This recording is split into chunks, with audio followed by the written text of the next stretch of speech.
The Indians called it Island of Gulls. In the days of Peter Stuyvesant, it was Oyster Island, a romantic picnic spot of green meadows. Later, it became Gibbet Island, where curious crowds lined the shores in small boats to watch the hangings of pirates. In the 1920s, an Italian writer named it Isle of Tears, while many knew it only as the Island of Detention. Officially, it still bears the name of the merchant who owned it briefly in the late 1700s, Sam Ellis. In 1956, the United States government put Ellis Island up for sale.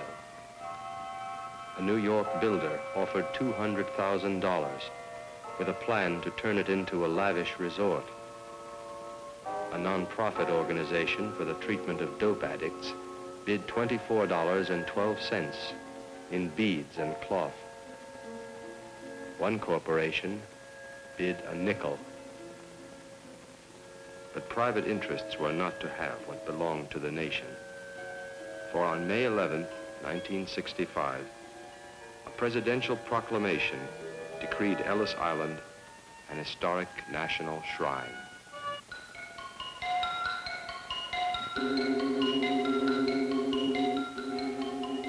On the eve of the 20th century, a 50-man crew wrenched the levers and roused the generators of its new power station.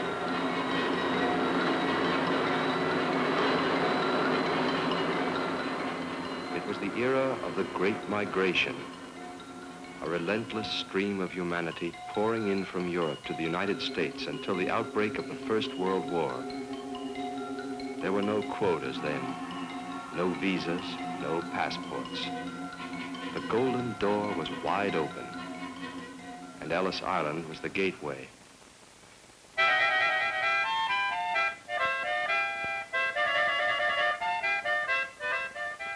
Irish, Russians, Poles, Italians, Germans, Czechs, English, Romanians, Scandinavians, sometimes 5,000 a day, shambled past the inspectors for a full view, an eye exam, and a 2-minute oral quiz.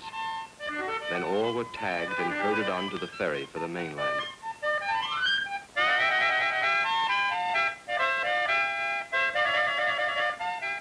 Rarely was anyone detained or deported. For we were growing then. We were still building our nation of immigrants.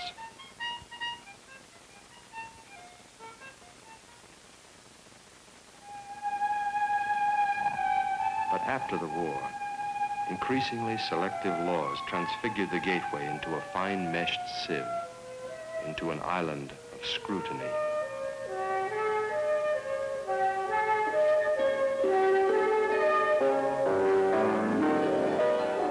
What is your profession? Where did you get your job training? How much money do you have? You are nearsighted. What would you do if you broke your spectacles? You could not see, could not earn a living. The law is very explicit. You are held pending decision by the Board of Special Inquiry.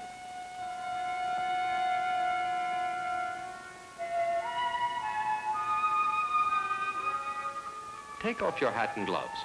Show your hands. The inspector had to make sure that hair was free from lice, that hands were not paralyzed or artificial, or that a watery eye was not evidence of trachoma. For the threat of epidemic was constant. 6 wards in the hospital section were crammed with cases of smallpox and typhus, cholera, and even plague. Corridors were alive with cockroaches and mice.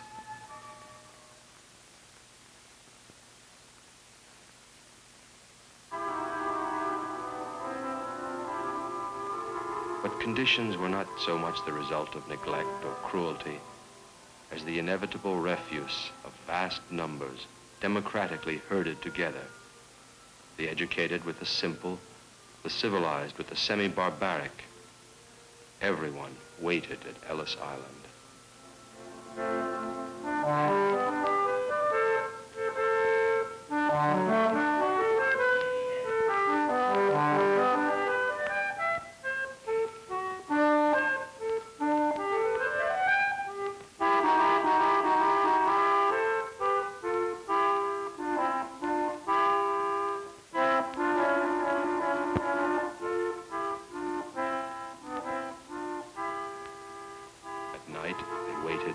cots piled one above the other.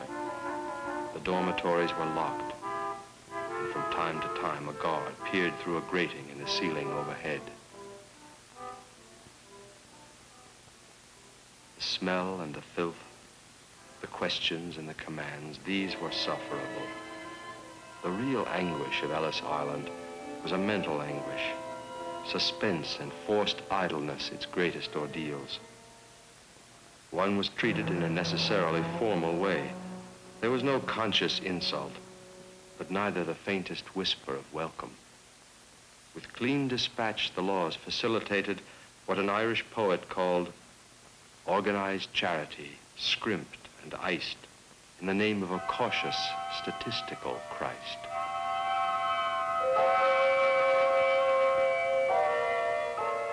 Statistics. Of the 42 million people who have migrated to the New World since 1607, 30 million have passed through Ellis Island.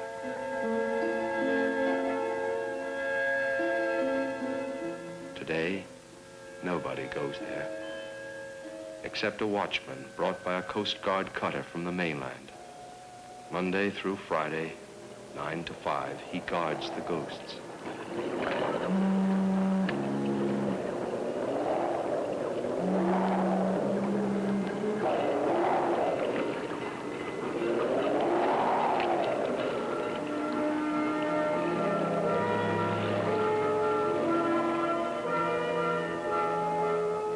Tomorrow, the bulldozers and steam shovels will come to Sam Ellis's island, and it will change for the last time.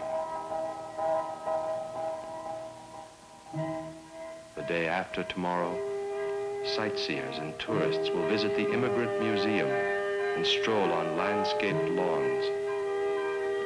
Once again, people from all over the world will come, carrying cameras instead of hand-tied bundles and straw suitcases.